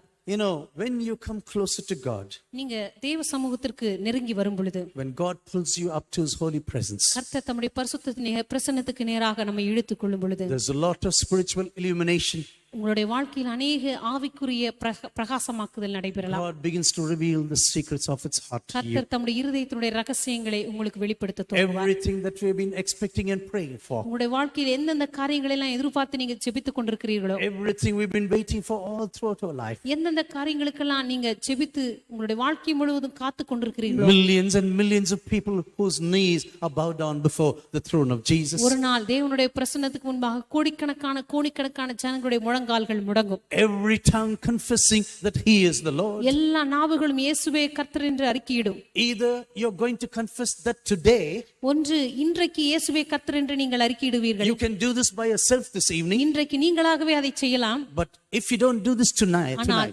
இன்றைக்கு நீங்கள் அதை செய்யவில்லை என்று as you சொன்னால், listen to the word of God, நீங்கள் தேவனுடைய வார்த்தையை கேட்டுக்கொண்டிருக்கிற இந்த one வேளையிலே day you will be forced to confess that Jesus is ஒரு Lord. நாள் இயேசுவே கர்த்தர் என்று அறிக்கையிட நீங்கள் Your கட்டாயப்படுத்தப்படுவீர்கள். knees will automatically bow down in the presence of ஒரு Jesus. நாள் இயேசுனுடைய பிரசன்னத்திலே உங்களுடைய முழங்கால்கள் தானாகவே முடங்கும். My dear brothers and sisters, I am concerned about real worship. என கருமையான சகோதர சகோதரிகளே, உண்மையான ஆராதனை குறித்து நான் கரிசனை உள்ளவனாய் This is really going through my mind for many, many weeks now. இப்பொழுது அநேக வாரங்களாக என்னுடைய இருதயத்தில் இந்த காரியங்கள் தொடர்ந்து Yes, our ஓடிக்கொண்டே church இருக்கிறது. is known for worship and the word, preaching of the word of God. நம்முடைய சபை தேவனுடைய வார்த்தைக்கும் பிரசங்கத்திற்கும் ஆராதனைக்கும் பேர் போன ஒரு சபையாக But இருக்கலாம். still I want to know, Lord, is this real worship? இருந்தால் ஆண்டவரே, இதுதான் உண்மையான ஆராதனையா என்று நான் கேட்டுக்கொண்டிருக்கிறேன். Worship in heaven can have no mistakes. பரலோகத்தில் இருக்கிறதான ஆராதனையில எந்த தவறும் நிகழ The முடியாது. heavenly worship is going to be perfect. பரலோகத்தில் இருக்கிற ஆராதனையானது முற்றிலும் பரிபூர்ணமாய் காணப்படும். But we are practicing, or we are getting prepared for this heavenly worship one ஆனால் day. இந்த பரலோக ஆராதனைக்காக இன்றைக்கு நாம் ஆயத்தப்பட்டு கொண்டிருக்கிறோமே. In order to transform the worship on this planet, இந்த உலகத்திலேயே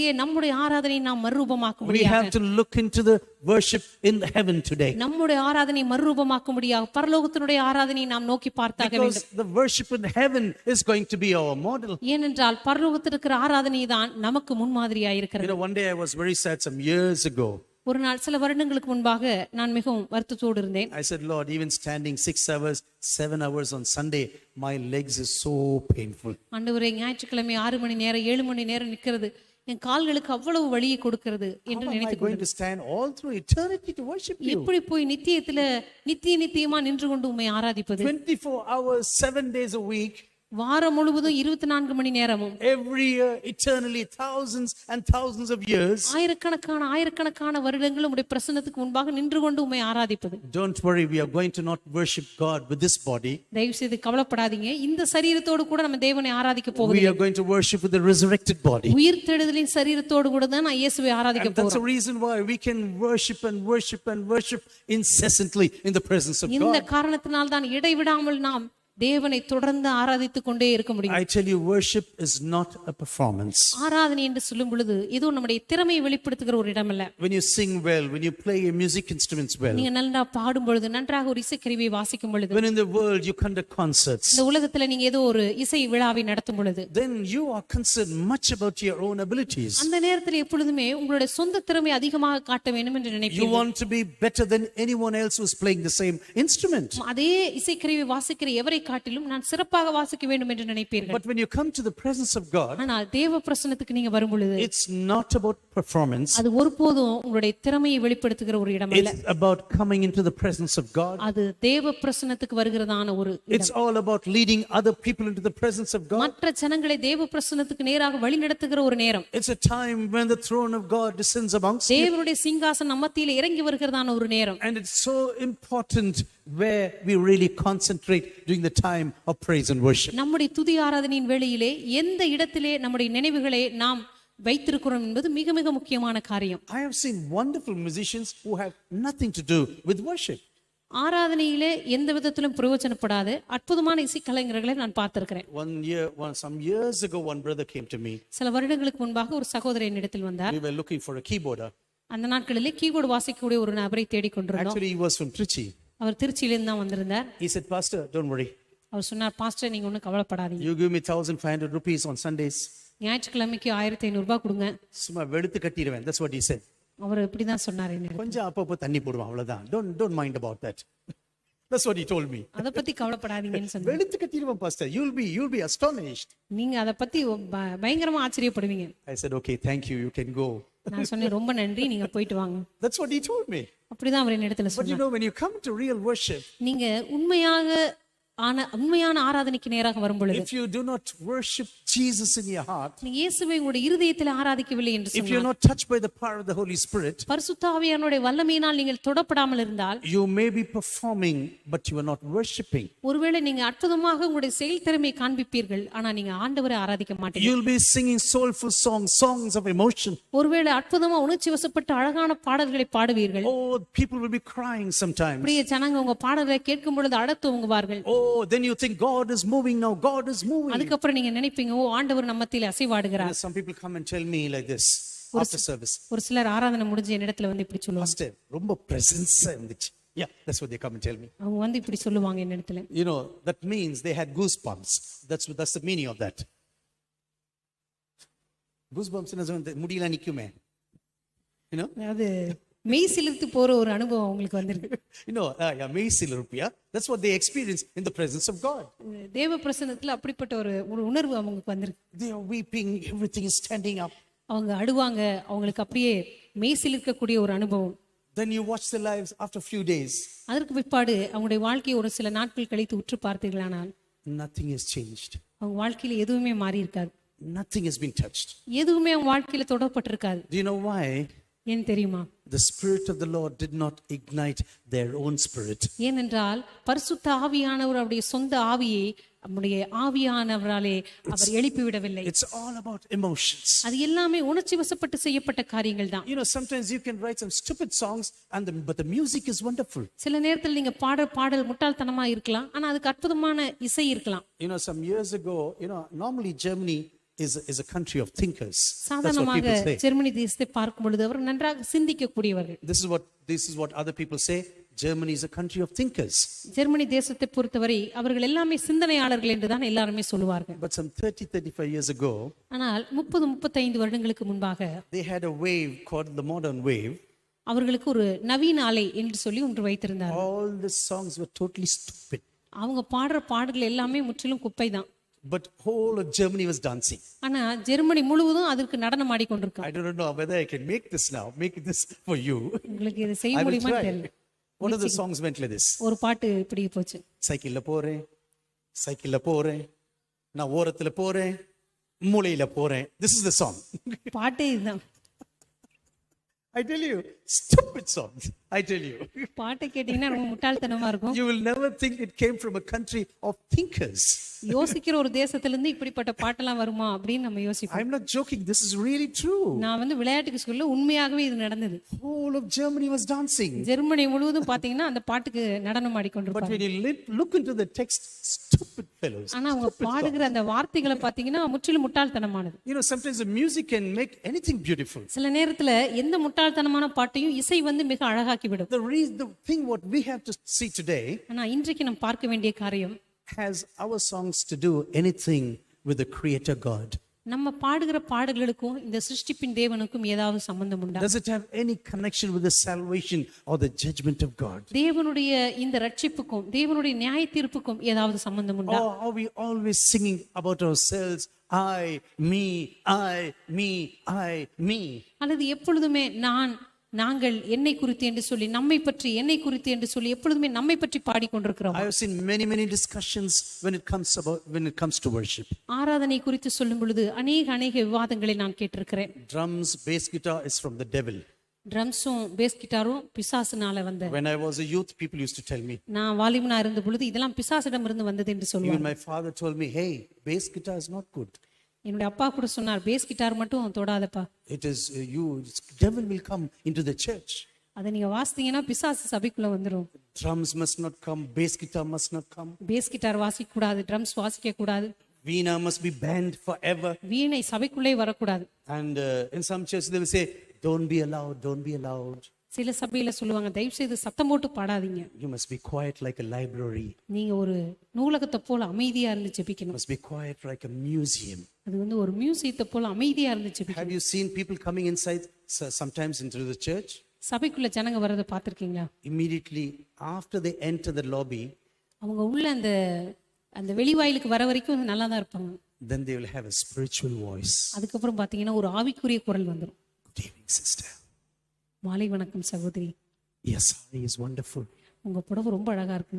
How much of discount? இவ்வளவு தள்ளுபடி கொடுத்தாங்க இதுக்கு. We will talk after service here. Service முடிஞ்சதுன்னு நம்ம பேசலாம். Holy place, holy place. ஐயோ பரிசுத்த இடம், பரிசுத்த இடம். And that's the reason why. அதனால தான் நம்ம இப்படி. Good evening, brother. மாலை வணக்கம் சகோதரன். How are you doing? எப்படி இருக்கீங்க? வெளியே வரைக்கும் ஒழுங்கா பேசியிருப்பாங்க. You know, until the door they are very normal. இந்த கதவு வரைக்கும் நல்லா தான் இருந்திருப்பாங்க. But the church looks like a museum or a library. ஆனா சபைக்குள்ள வரும்பொழுது அது ஏதோ ஒரு நூலகத்தை போல, ஒரு மியூசியத்தை போல இருக்கிறது. In the presence of God there is fullness of joy. தேவ பிரசன்னத்திலே அங்கே நிறைந்து வழிகிற சந்தோஷம் உண்டு. You know, when you come into the presence of God, you have to burst out in joy and enjoyment. நீங்க தேவ பிரசன்னத்தில் வரும்பொழுது சந்தோஷத்தினால நீங்கள் வெடித்து தேவ பிரசன்னத்தில் துதியினால நிரம்ப வேண்டும். So many discussions about lifting of hands. கரங்களை உயர்த்துகிற குறித்து ஏராளமான விவாதங்கள். So many discussions whether women can lift up hands.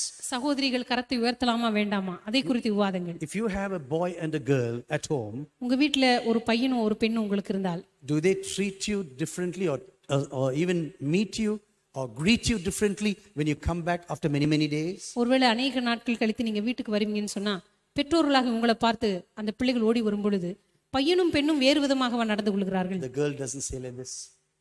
பெண் இப்படி சொல்ல மாட்டார். Stotram daddy, I cannot lift up my hands.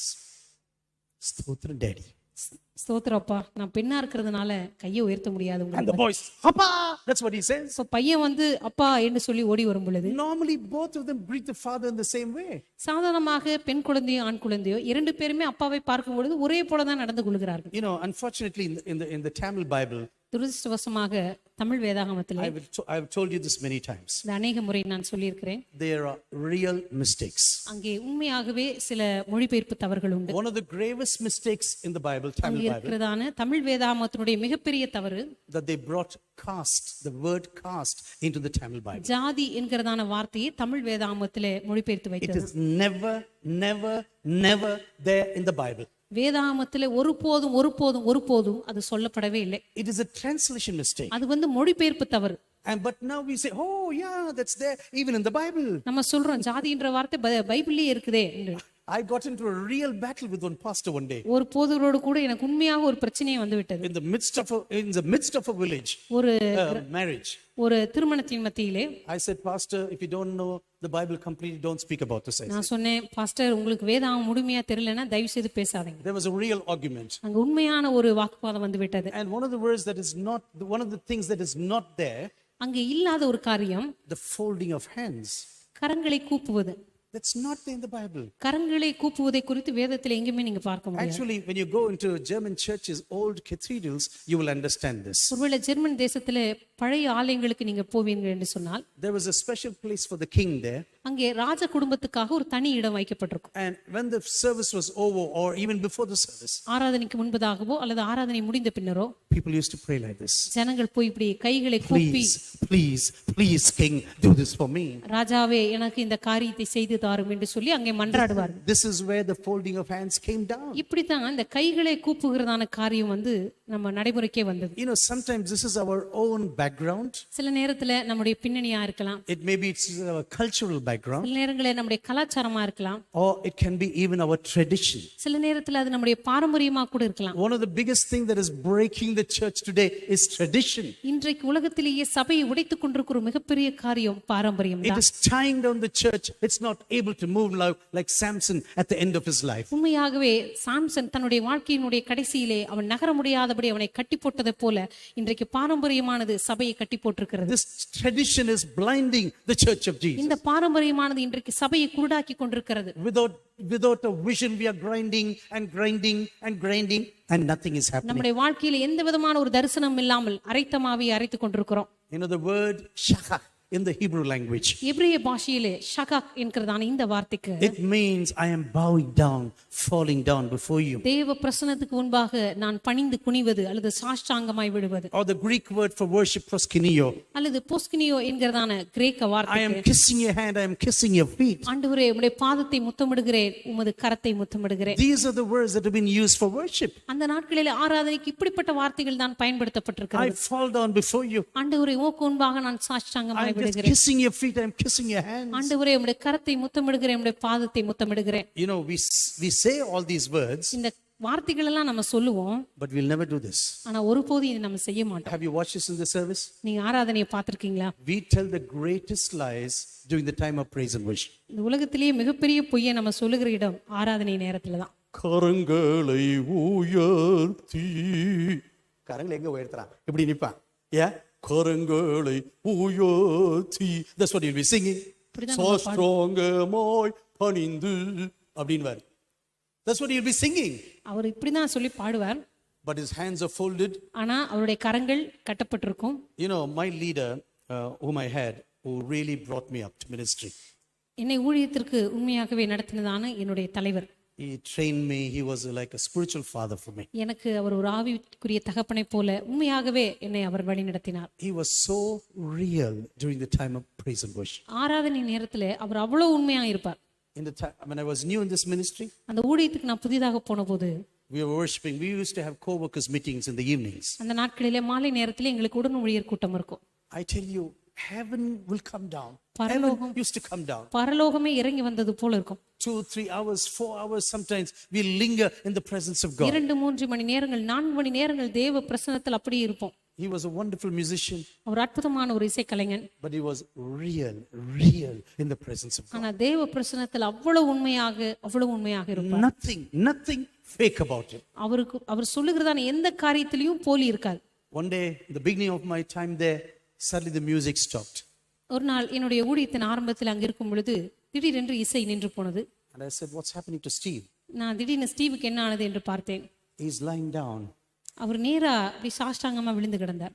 Spread his hands are spread across in this room. அவருடைய கரங்களை விரித்தவராக, கால்களை விரித்தவராக He's just worshiping Jesus. அப்படியே கீழே விழுந்து இயேசுவை ஆராதித்துக் கொண்டிருந்தார். The beginning for me it was very strange. ஆரம்பத்தில் அதை பார்க்கிறதுக்கு எனக்கு ரொம்ப வினோதமாக இருந்தது. I thought, what is happening here? இங்க என்ன நடக்குது? But as I came to know this person more deeply, ஆனா இந்த நபரை நான் இன்னும் ஆழமாக அறிந்து கொள்ளும் பொழுது his devotion to Jesus is devotion to ministry. அவருக்கு ஊழியத்தில் இருந்ததான அவருடைய அர்ப்பணிப்பு, இயேசுவினிடத்தில் அவருக்கு இருந்ததான அர்ப்பணிப்பு, His genuineness to people. ஜனங்களிடத்தில் அவருக்கு இருந்ததான உண்மைத்தன்மை. I really said, yes, this is how worship should be. நான் நினைத்தேன் இப்படித்தான் ஆராதனை நான் இருக்கணும். This is what the New Testament says. புதிய ஏற்பாடு இதை பற்றி தானே பேசுகிறது. Kissing the feet of Jesus, இயேசு கிறிஸ்துவினுடைய பாதங்களை முத்தமிடுவது, falling before Jesus. அவருடைய பிரசன்னத்துக்கு முன்பாக சாஷ்டாங்கமாய் விழுவது. Before I come to close, I want to tell you one thing. இந்த நாளிலே இந்த ஆராதனை முடிப்பதற்கு முன்பதாக ஒரு காரியத்தை உங்களுக்கு சொல்லிக் கொள்ள You can விரும்புகிறேன். go and meditate the 4th and the 5th chapter, வெளிப்படுத்தின விசேஷம் 4ஆம் அதிகாரம் 5ஆம் அதிகாரத்தை நீங்க வீட்டிலே போய் தியானித்து பாருங்க. but you will never read the words I and we. எந்த இடத்துலயுமே நான் அல்லது நாங்கள் என்கிறதான வார்த்தையை நீங்க வாசிக்கவே முடியாது. It's all about God. எல்லாமே தேவனை பற்றியதுதான். It's all about God, for God and for Him. அது தேவனை பற்றி, தேவனுக்காக அல்லது தேவனை குறித்தது. It's all about God. எல்லாமே தேவனை பற்றி காரியங்கள் தான். But when we look into our praise and worship songs today, நம்முடைய துதி ஆராதனை பாடல்களை இன்றைக்கு நாம் பார்க்கும் பொழுது at least 80% is only about us. குறைந்தது 80% நம்மை பற்றி தான் நம்ம பாடிக்கொண்டிருக்கிறோம். Lord, I came this way, I suffered this way. ஆண்டவரே இந்த பாதையின் வழியாக வந்தேன், இப்படி கஷ்டப்பட்டேன். Lord, you hugged me, you kissed me. ஆண்டவரே நீர் என்னை அணைத்துக் கொண்டீர், நீர் எனக்கு முத்தமிட்டீர். என்னமா அவருக்கு தெரியாத மாதிரி. He knows already, yeah? ஆண்டவருக்கு தான் தெரியும். You come and say, Lord, you did this, you did this. ஆண்டவரே எனக்கு நீர் இதை செய்தீர், அதை செய்தீர். I, we. எல்லாமே நான் அல்லது நாங்கள். Sometimes I wondered in this last week. கடந்த வாரங்களிலே சில காரியங்களை பற்றி நான் ஆச்சரியப்பட்டு கொண்டிருந்தேன். I was sitting in the middle of the night and I was thinking, இரவு நேரத்தில் உட்கார்ந்து யோசித்துக் கொண்டிருந்தேன். what does Jesus think about these things? இந்த காரியத்தெல்லாம் பார்த்து இயேசு கிறிஸ்து என்ன நினைக்கிறார்? We always sing, you know this song, கடந்து வந்த பாதை. You know this song? கடந்து வந்த பாதைகளை திரும்பி பார்க்கிறேன். இந்த பாடல் உங்களுக்கு இவங்க அந்த மாதிரி பாதையில கடந்தே வந்திருக்க மாட்டாங்க. I tell you, but tears will be flowing. ஆனா கண்ணீர் அங்கே That's what we're doing. ஆனா கண்ணீர் அங்க ஆறாக ஓடும். I have seen people shed tears after tears. அப்படியே கண்ணீர் அங்க பெருக்கெடுத்து ஓடும். But between the song and the lives, they will have nothing to do. ஆனா இந்த பாட்டுக்கும் அவங்க வாழ்க்கைக்கும் எந்த சம்பந்தமுமே இருக்காது. Do you know worship is about God and for Him? உங்களுக்கு தெரியுமா, ஆராதனை என்பது தேவனுக்காக, தேவனை பற்றியது. About His character. அவருடைய குணாதிசயங்களை பற்றியது, about the things that he has done in our lives. நம்முடைய வாழ்க்கையில் அவர் செய்ததான காரியங்களை பற்றியது. Yes, when you go through the book of Psalms, ஆம், சங்கீதங்களின் வழியாக நீங்கள் செல்லும் பொழுது there are a lot of psalms that are testimonial. அங்க இருக்கிற அநேக சங்கீதங்கள் சாட்சியின் சங்கீதங்களாக இருக்கின்றன. But when I sing the testimony of another person, ஆனா இன்னொரு நபருடைய சாட்சியை நான் பாடும் பொழுது then it becomes a problem. அந்த நேரத்துல தான் பிரச்சனை ஆரம்பிக்கிறது. When I sing the testimony of another person, இன்னொரு நபருடைய சாட்சியை நான் பாடும் பொழுது, even in the morning I was mocking this song. I'll sing the song for you again. காலையில கூட இந்த பாடலை குறித்து நான் கேலி செய்து You know this, கொண்டிருந்தேன். I like Father Beckman's songs. Most of the songs I really like. I'm not against this man of God. உண்மையாகவே ஃபாதர் பெக்மன்ஸ் எனக்கு ரொம்ப பிடிக்கும், அவருடைய பாடல்கள் பிடிக்கும். அவருக்கு எதிரானவன் அல்ல நான். In the last few decades, I think he was the worship leader of this nation. கடந்த சில 20-30 வருடங்களிலே உண்மையாகவே அவர் தேவனால் அழைக்கப்பட்ட ஒரு ஆராதனை தலைவர் But தான். there are some testimonial songs I think only he can sing or only few can sing. அவருடைய பாடல்கள் சிலவற்றை பார்க்கும் பொழுது அது அவர் மட்டும்தான் பாட முடியும், அல்லது ஒரு சிலர் மட்டும்தான் அந்த பாடல்களே பாட முடியும். அதிகாலை நேரம் உதச்சி எழுப்பினாலும் எழுந்திருக்க மாட்டேனே. You know, this is how most of the people must sing. இப்ப நம்மில் அநேகர் இப்படிதான் அந்த பாடலை பாடி இருக்க வேண்டும். But they will sing அதிகாலை நேரம் தட்டி அவர் சொல்லுவார், நான் உன்னை எப்படா தட்டினேன்? That's what he'll be asking. ஆண்டவர் கேட்பார், உன்னை நான் எப்ப தட்டி எழுப்பினேன்? நீ தட்டி எழுந்திருக்கிறானா நீ? That's what he'll be asking. ஆண்டவர் நம்ம பார்த்து அப்படிதான் கேட்பார். But you look into the face of these people. ஆனா அந்த பாடலை பாடும்பொழுது அவருடைய முகத்தை பார்த்தால், ஆஹா ஆஹா ஆஹா, what a devotion.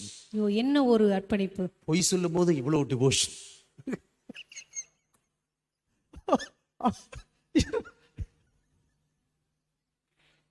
You know, sometimes I go through all these songs, sometimes when I'm alone.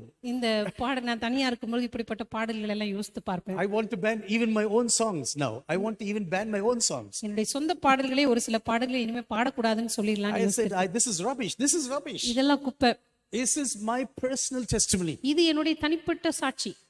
This song, you know, Ejamanani, you know this song, wonderful song. எஜமானன் என்கிறதான பாடல் அற்புதமான பாடல். எங்கே நான் போக சித்தமோ அங்கே நான் போக மாட்டேன். That's what we should say. இப்படிதான் அந்த பாடலை நம்ம பாடணும். But you know, when you sing this song, ஆனா இந்த பாடலை பாடும் பொழுது எங்கே நீ போக சித்த, you know what people do sometimes. நான் சில நேரங்களில் ஜனங்க இந்த பாடலை பாடும் பொழுது, You know, when God says, go to Rajasthan tonight, இப்ப ஆண்டவர் இன்னைக்கு நைட்டு நீ ராஜஸ்தானுக்கு போன்னு சொல்றான்னு வச்சுக்கோ. I want you there. I want you there to plant a church. அங்க போய் ஒரு சபை நிறுவும்படியாக நீ எனக்கு தேவை. No, Lord, let my will be done. அப்ப சொல்லுவோம், இல்ல ஆண்டவரே என்னுடைய சித்தம் நிறைவேறுவதாக. Let my kingdom come. ஆண்டவரே என்னுடைய ராஜ்யம் வருவதாக. Yes, I pray every day, let your kingdom come. Yeah, it's true. ஒவ்வொரு நாளும் ஜெபிக்கிறேன், ஆண்டவரே உம்முடைய ராஜ்யம் வருவதாக என்று Lord, சொல்லி. let your will be done. Let your plans be fulfilled in my life. உம்முடைய Yes. சித்தம் செய்யப்படுவதாக, என்னுடைய வாழ்க்கையில நிறைவேறுவதாக என்று ஜெபிக்கிறேன், உண்மைதான். But I really never meant it. ஆனா ஒருபோதும் அது உண்மையாக நான் அர்த்தப்படுத்தி சொல்லவில்லை. When you look into the 24 elders there, இந்த 24 மூப்பர்களை வெளிப்படுத்தின விசேஷத்துல பார்க்கும் பொழுது, all of them are sitting on thrones. அவர்கள் எல்லாருமே சிங்காசனங்களிலே உட்கார்ந்திருந்தார்கள். Now they bow down before the throne. இப்பொழுது தேவனுடைய சிங்காசனத்துக்கு முன்பாக பணிந்து வணங்குகிறார்கள். Take their crowns and put it before the feet of God. தங்களுடைய கிரீடங்களை எடுத்து தேவனுடைய சிங்காசனத்துக்கு முன்பாக வைத்து, I think these are the real worshippers. இதுதான் இவர்கள்தான் உண்மையான ஆராதனைக்காரர்கள். Very humble people.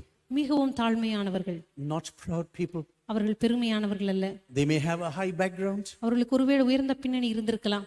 Maybe they have a high education. அவர்களுக்கு ஒருவேளை உயர்ந்த கல்வி இருந்திருக்கலாம். Lot of property, lot of money. ஒருவேளை அநேக சொத்துக்கள், அநேக பணங்கள் இருந்திருக்கலாம். But they will say, when I come into the presence of God, ஆனால் நான் தேவ பிரசன்னத்துக்கு முன்பாக வரும் பொழுது, Lord, I am nothing. ஆண்டவரே உமக்கு முன்பாக நான் ஒன்றுமில்லை. Everything you gave to me, ஆண்டவரே நீர் எனக்கு கொடுத்த எல்லாமே, everything came from me. எல்லாமே ஆண்டவரே உம்மிடத்திலிருந்து எனக்கு And வந்தது. you have the right to remove all these things away from me. ஆண்டவரே நீர் கொடுத்த எல்லாவற்றையும் நீர் திரும்ப எடுத்துக்கொள்ளவும் உமக்கு உரிமை உண்டு. The only portion that will never be taken away from me. ஆண்டவரே என்னை விட்டு எடுபடாத ஒரே ஒரு பங்கு, Lord, it is you. ஆண்டவரே நீர் மாத்திரமே. I thank you, Lord. ஆண்டவரே அதற்காக உமக்கு நன்றி. I thank you, Lord. ஆண்டவரே அதற்காக உமக்கு நன்றி People சொல்லுகிறேன். may change, situations may change, ஒருவேளை ஜனங்கள் மாறலாம், சூழ்நிலைகள் மாறலாம், ministries may change, ஒருவேளை இங்க இருக்கிறதான சூழ்நிலைகள் மாறலாம், but you will never change ஆனால் நீர் ஒருபோதும் மாற மாட்டீர். because you are the door to heaven this evening. ஏனென்றால் இந்த மாலை வேளையிலே பரலோகத்துக்கு போகக்கூடிய வழியாக நீர் I காணப்படுகிறீர். want every eyes to be closed now. எல்லாரும் உங்களுடைய கண்களை மூடும்படியாக கேட்டுக்கொள்கிறேன். As we come to the close of the service, இந்த ஆராதனுடைய முடிவுக்கு நாம் வரும் பொழுது that we really search our hearts, நம்முடைய இருதயங்களை ஆராய்ந்து பார்ப்போம். that we say, Lord, am I really doing what is expected of me? ஆண்டவர் உண்மையாகவே என்னிடத்திலிருந்து எதிர்பார்க்கிறதான காரியங்களை நான் உமக்கு செய்து கொண்டிருக்கிறேனா? Whom am I worshiping today? ஆண்டவர் இன்றைக்கு நான் யாரை ஆராதித்துக் கொண்டிருக்கிறேன்? Am I a real worshipper? ஆண்டவரே உண்மையாகவே உமக்கு முன்பாக ஒரு உண்மையான ஆராதனைக்காரியாக நான் இருக்கிறேனா? Or is it all tradition? அல்லது எல்லாமே ஒரு பாரம்பரியமாய் மாறிக்கொண்டிருக்கிறதா? Or is it my culture? அல்லது இது எல்லாம் என்னுடைய கலாச்சாரமா? That you say, Lord, free me from the bondage of my own culture. ஆண்டவரே என்னுடைய சொந்த கலாச்சாரம் என்கிறதான இந்த கட்டுகளிலிருந்து என்னை விடுவியும். Yes, there are good portions to my culture. ஆம், என்னுடைய வாழ்க்கையிலே நல்ல அருமையான கலாச்சாரங்களும் உண்டு. You know, there are good things in the culture.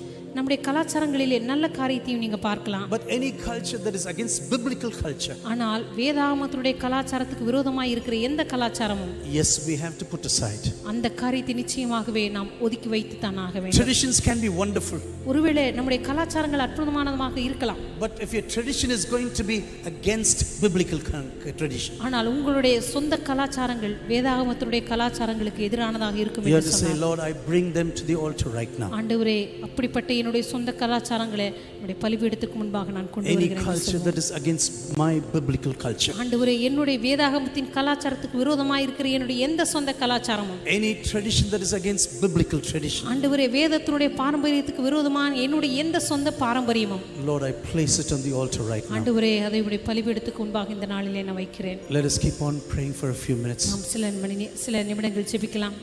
That you say, Lord, search my heart this evening. ஆண்டவரே இந்த மாலை வேளையில் என்னுடைய இருதயத்தை நீர் ஆராய்ந்து அறிந்து கொள்வீராக.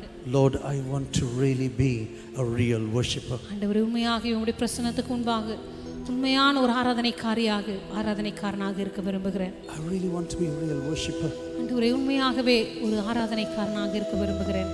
I want to learn from heavenly worship. ஆண்டவரே இந்த பரலோகத்தின் ஆராதனையிலிருந்து நான் ஆராதனையை கற்றுக்கொள்ள விரும்புகிறேன். Lord, it's not about me. ஆண்டவரே இவையெல்லாம் என்னை குறித்தல்ல. It's not about us. ஆண்டவரே எங்களை குறித்தல்ல. It's all about Jesus. ஆண்டவரே எல்லாமே இயேசுவை குறித்ததான காரியங்கள். It's all about Jesus. எல்லாமே இயேசுவை குறித்ததான காரியங்கள். Lord, teach us tonight. ஆண்டவரே இந்த மாலை வேளையில் எங்களுக்கு நீர் கற்றுத் தருவீராக. Lord, bring us to the place of elevation. ஆண்டவரே இந்த உயர்த்தப்படுதலின் இடத்திற்கு என்னை நீர் கொண்டு வருவீராக. So that spiritual illumination may shine upon our lives. எனவே இந்த ஆவிக்குரிய பிரகாசமாக்கப்படுதல் எங்களுடைய வாழ்க்கையிலே ஜொலிக்கும்படியாக Let us keep on praying for a few minutes. தொடர்ந்து ஜெபித்துக் கொண்டிருக்கலாம்.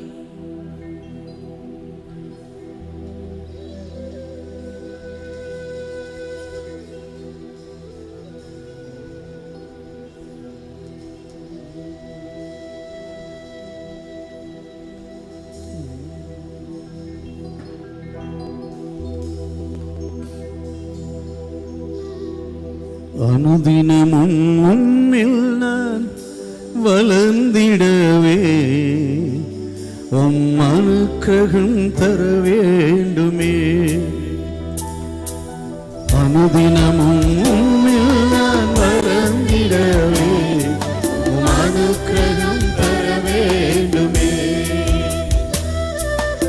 என்னால் ஒன்றும் கூடாதையா, எல்லாமும் கூடும். என்னால் ஒன்றும் கூடாதையா, எல்லாமும் கூடும்.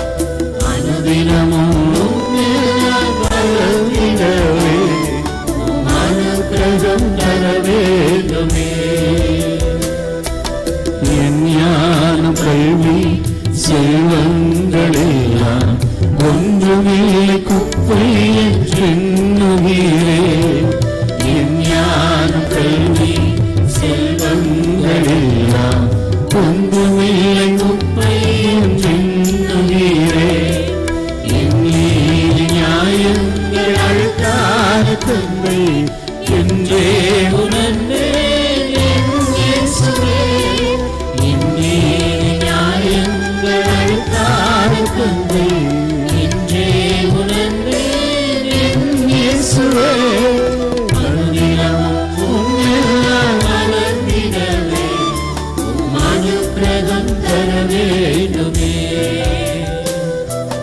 அனுதினமும் உம்மில் வளர்ந்திடவே உம் அனுக்கிரகம் தர வேண்டுமே.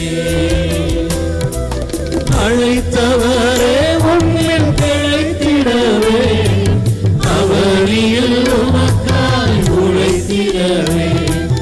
அழைத்தவரே உம்மில் பிழைத்திடவே, அவரியில் உமக்காய் உழைத்திடவே. அர்ப்பணிக்கின்றேன் என்னை இன்றே, ஏற்றுக்கொள்ளும் என் இயேசுவே. அர்ப்பணிக்கின்றேன் என்னை இன்றே, ஏற்றுக்கொள்ளும் என் இயேசுவே. அனுதினமும் உம்மில் நான் வளர்ந்திடவே உம் அனுக்கிரகம் தர வேண்டுமே. அனுதினமும் உம்மில் நான் வளர்ந்திடவே உம் அனுக்கிரகம் தர வேண்டுமே. என்னால் ஒன்றும் கூடாதையா, எல்லாம் உம்மால் கூடும்.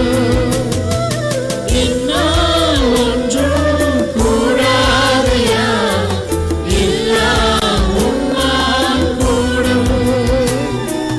அனுதினமும் உம்மில் நான் வளர்ந்திடவே உம் அனுக்கிரகம் தர வேண்டுமே. அனுதினமும் உம்மில் நான் வளர்ந்திடவே உம் அனுக்கிரகம் தர வேண்டுமே. Spiritual illumination, spiritual revelation is not equal to everybody.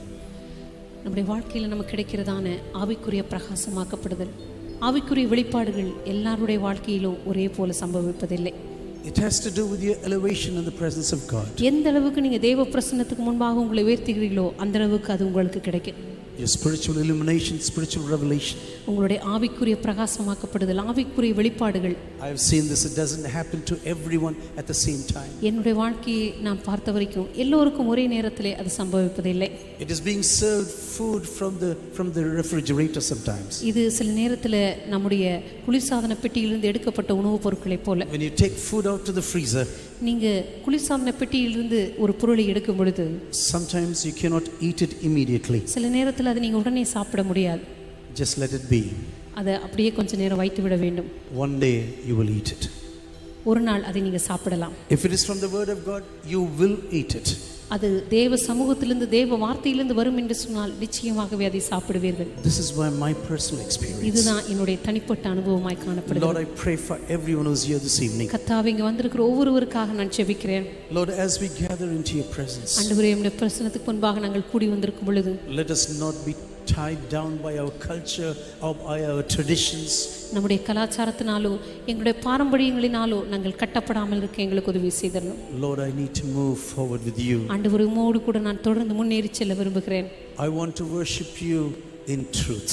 ஆண்டவரே, உண்மையிலே உம்மை நான் ஆராதிக்க விரும்புகிறேன். சத்தியத்திலே உம்மை ஆராதிக்க விரும்புகிறேன். Lord, I want to worship you in truth. ஆண்டவரே, சத்தியத்தின்படி உம்மை நான் ஆராதிக்க விரும்புகிறேன். Lord, you are looking around the world for true worshipers. ஆண்டவரே, இந்த உலகத்தில் உண்மையான ஆராதனைக்காரர்களை நீர் தேடிக் கொண்டிருக்கிறேன். Not people of tradition. ஆண்டவரே, பாரம்பரியத்தின் ஜனங்களே அல்ல. Not people who are not prepared to change. தங்களுடைய வாழ்க்கையில மாற விரும்பாதவர்களே அல்ல.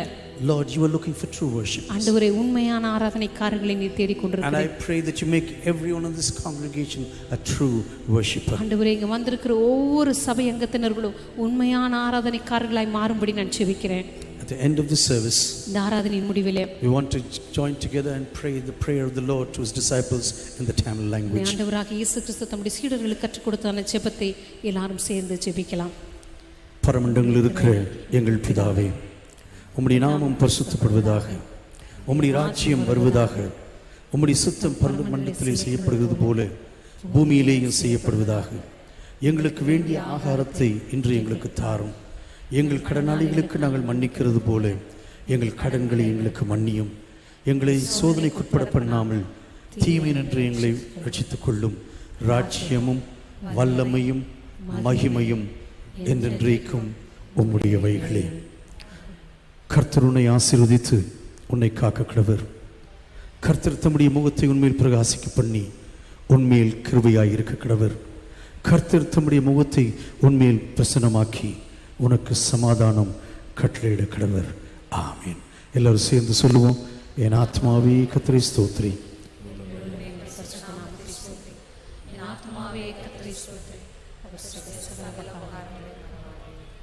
ஆமீன். ஆமீன். God bless every one of you. கர்த்தர் உங்களை ஒவ்வொருவரையும் ஆசீர்வதிப்பாராக. As you move out, please keep your social media.